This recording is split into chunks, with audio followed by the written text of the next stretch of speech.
Buenas tardes, somos del grupo 1 de tercer semestre de la materia de patología clínica. El día de hoy mi compañera Karen y yo vamos a hablarles sobre el tema de taenia.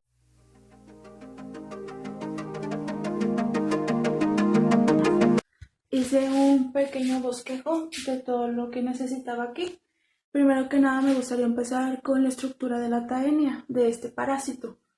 Este se conforma de un escólice, que es la cabeza del parásito, el cuello y el resto del cuerpo está conformado por las proglótides. El escólice o la cabeza tiene un rostelo, que es la parte de arriba, los ganchos, que esta es una corona de ganchos que ayudan a su fijación dentro de la mucosa intestinal. Y las ventosas se conforman por 4 ventosas. El cuello, como lo podemos ver, es una región no segmentada por completo, lo que ayuda a que se vuelva a regenerar. Y pues el resto, que son las proglótides.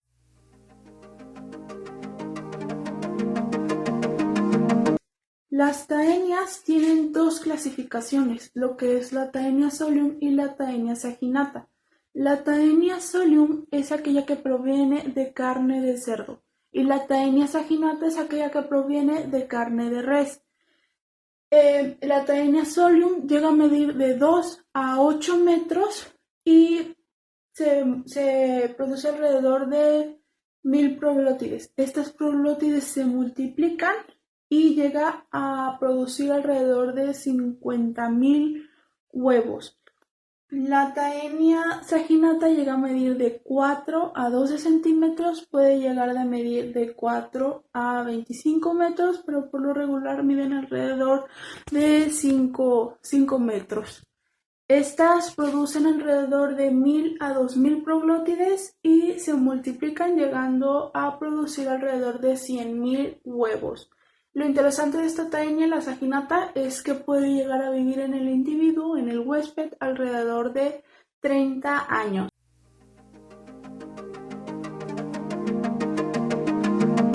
Tenemos que la taenia solium predomina en África, en India, en Sudáfrica, Sudamérica, China, en Asia y en México, mientras que la taenia saginata predomina en África, en Medio Oriente, en el este de Europa, Sudamérica y México.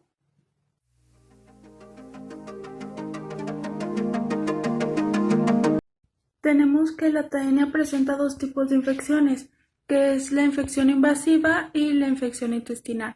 Dentro de la infección invasiva es cuando se van a ingerir ciertos huevos de taenia y estos se desplazan afuera de los intestinos formando quistes larvales en los tejidos u órganos. Esto va a ocurrir solamente en la taenia solium, provocando cisticercosis. Dentro de la infección intestinal tenemos que se va a ocurrir al ingerir ambas larvas y se van a convertir estas en adultas dentro del intestino. Esto va a ocurrir en ambas taenias, como ya antes mencionado. Dentro del cuadro clínico tenemos que la mayoría de las personas con taniasis no van a presentar síntomas. Estos van a ser muy leves. En el intestino van a poder producir poca frecuencia de dolor abdominal, la indigestión crónica y náuseas y diarrea. Las infecciones por taenia solium van a ocasionar cisticercosis, como ya antes mencionado. Dentro de la infección intestinal tenemos signos y síntomas como náuseas, debilidad, pérdida de apetito, dolor abdominal, diarrea, mareos, adelgazamiento y mala absorción de los nutrientes de los alimentos. Dentro de la infección invasiva tenemos que estos van a poder causar daños en los órganos y los tejidos, provocando dolores de cabeza, masas o bultos quísticos, reacciones alérgicas a la larva, signos y síntomas neurológicos, y estos pueden provocar convulsiones.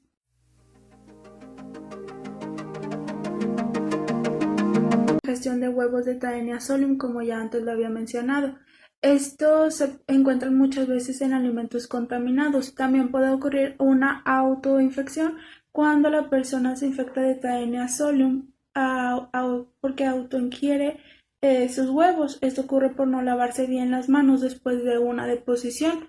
La enfermedad también se puede diseminar por contacto de materia fecal, la preparación inadecuada de alimentos, cocción insuficiente y el consumo de alimentos contaminados como frutas o verduras, ya que muchos son regados con aguas residuales.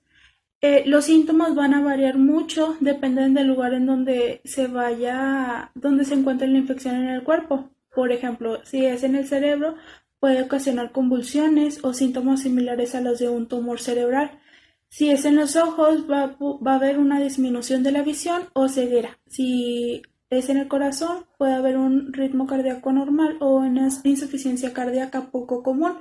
Si ocurre en la columna vertebral, va a ocurrir el síntoma, la persona va a tener debilidad o cambios en la marcha debido a los nervios de la columna que se van a ver afectados.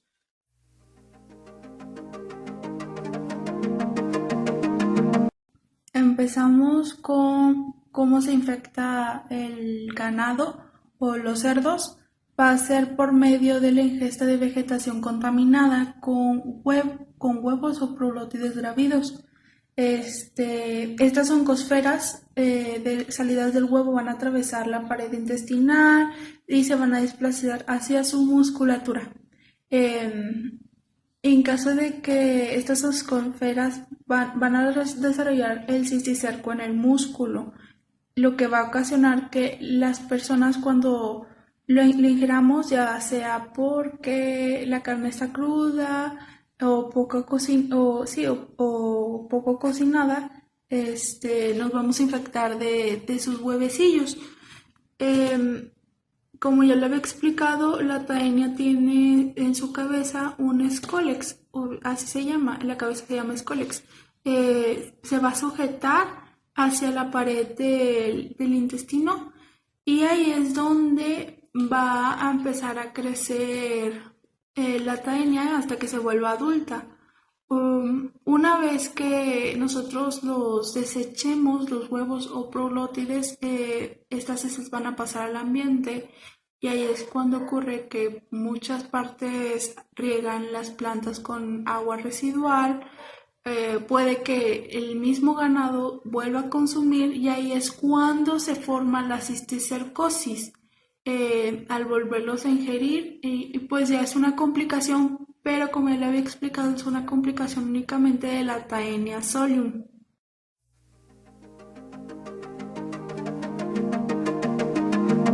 Hola, buenas tardes, yo soy Karen Yasmín y les voy a presentar lo que son los factores de riesgo. Y bueno, tenemos que la higiene deficiente, el lavarse y bañarse con poca frecuencia va a aumentar el riesgo de llevar material contaminado a la boca por accidente. También tenemos lo que es la exposición al ganado. Esto se refiere a que en ciertas regiones, las heces tanto de humanos y animales no se van a eliminar de manera adecuada, por lo que van a contaminar al medio ambiente. Viajar a países en desarrollo.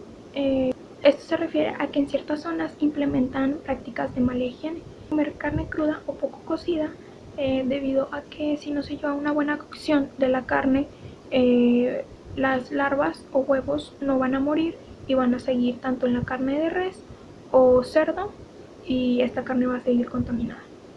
El vivir en zonas endémicas. Esto se refiere a que en ciertas partes del mundo es más frecuente la tenia. Por ejemplo, la Taenia solium es más que la tenia de cerdo. Esta tenia es más frecuente en lo que es África y China.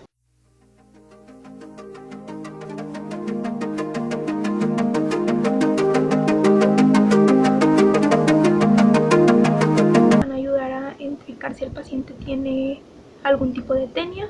Tenemos lo que es la historia clínica, que es para ver si el paciente ha eliminado proglótides, que son segmentos de tenia en heces. Preguntarle si come carne poco cocida o cruda. Le pregunto sobre si vive o ha viajado a zonas endémicas. También que un examen de microscopio en heces. Esto se refiere a que el médico puede tomar una muestra de heces donde las va a mandar al laboratorio, donde aquí van a aplicar técnicas con el microscopio para identificar si aquí hay huevos o segmentos de tenia en las heces. Un examen por imágenes, que pueden ser una tomografía computarizada, resonancia magnética, en pacientes con síntomas del sistema nervioso central para identificar quistes, que bueno, estos se van a dar debido a la cistercercosis, un análisis de sangre en infecciones invasivas en el tejido para ver los anticuerpos que ha estado produciendo el cuerpo para combatir la infección. La realización de una técnica de PCR, que es una reacción de cadena polimerasa, que esta se realiza en heces, que esto nos va a permitir la diferenciación entre los diferentes tipos de tenia, y para su realización se necesita lo que es la presencia de huevos o segmentos de tenia en las heces, y una ELISA para identificar antígenos fecales específicos de la tenia.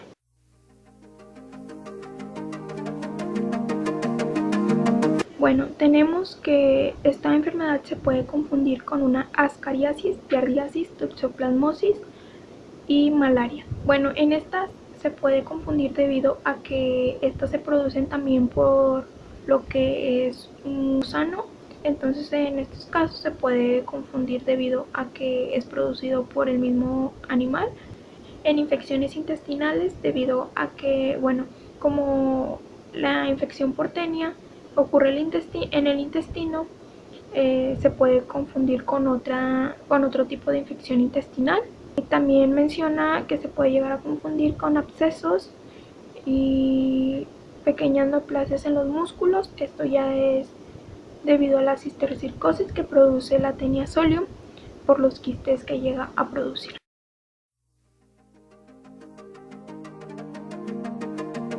Bueno, tenemos que la infección intestinal, cuando todavía el parásito se encuentra en intestino y no ha salido a otros órganos, se puede dar el paraziquantel, también conocido como viltrecide, la niclosamida,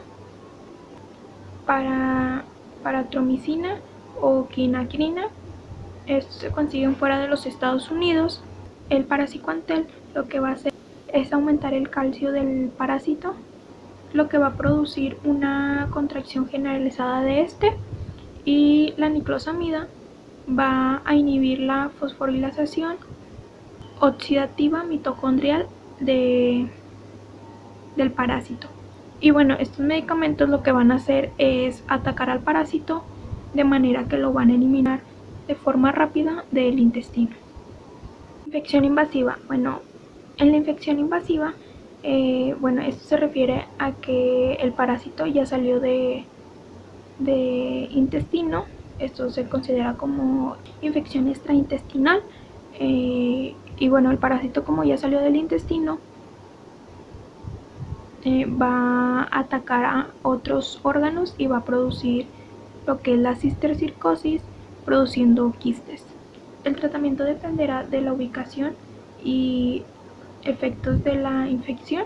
Y bueno, aquí se recomienda lo que son medicamentos antihelmínticos como el albendazol, también conocido como albenza, que esto se recomienda para infecciones extraintestinales y para reducir los quistes. La terapia inflamatoria, esto se recomienda debido a que los quistes ya rotos provocan lo que es la inflamación o hinchazón, y para esto mencionan que recomiendan medicamentos con corticosteroides como prednisona o dexametasona, que lo que van a hacer estos es reducir la inflamación. La terapia antiepiléptica, esto es para en caso de que se produzcan convulsiones, estos medicamentos pueden detenerlas.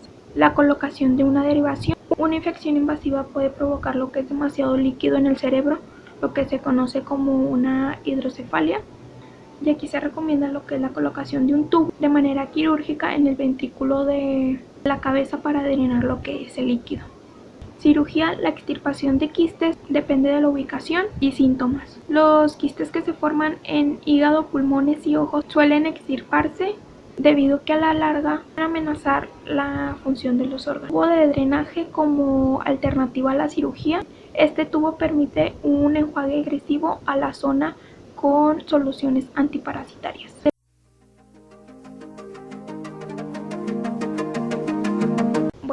Menciona que debemos mejorar la higiene, inspeccionar bien la carne antes de cocinarla, cocinar bien la carne y en ocasiones será necesario la extirpación quirúrgica de los quistes cerebrales y oculares.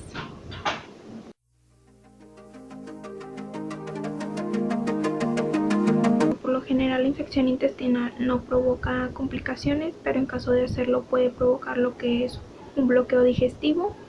Si la tenia llega a crecer lo suficiente, puede provocar lo que es un bloqueo al apéndice, por lo que puede llegar a provocar una apendicitis, un deterioro del cerebro y del sistema nervioso central.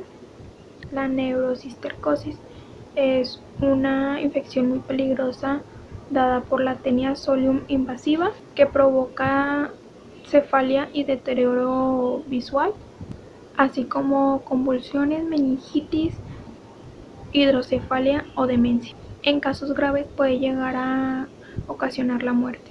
Alteración de la función de los órganos. Cuando las larvas se desplazan al hígado, los pulmones u otros órganos se transforman en quistes. Estos crecen con el tiempo, alcanzando un tamaño considerable para empujar los órganos o reducir el suministro de sangre. En caso de romperse, producen más larvas, las cuales se mueven hacia distintos órganos y forman quistes adicionales. Un quiste roto puede provocar una reacción alérgica, picazón o urticaria, inflamación y dificultad para respirar. En casos graves es necesario la cirugía o trasplante de órganos.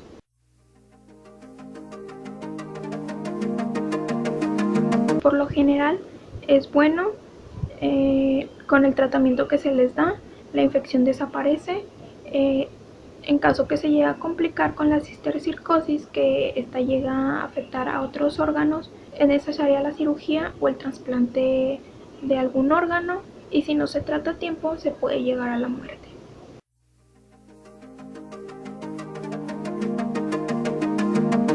Menciona lavarse las manos con agua y jabón antes de comer o manipular alimentos y después de ir al baño.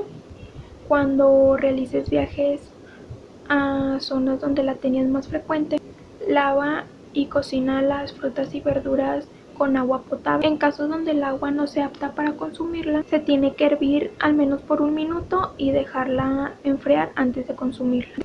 Eliminar la exposición del ganado a los huevos de Taenia, desechando adecuadamente las heces humanas y de animales. Para cortes enteros debemos de cocinar la carne a una temperatura por lo menos de 145 grados Fahrenheit. Tenemos que dejarla reposar al menos 3 minutos antes de consumirla para matar lo que son los huevos o larvas de Taenia.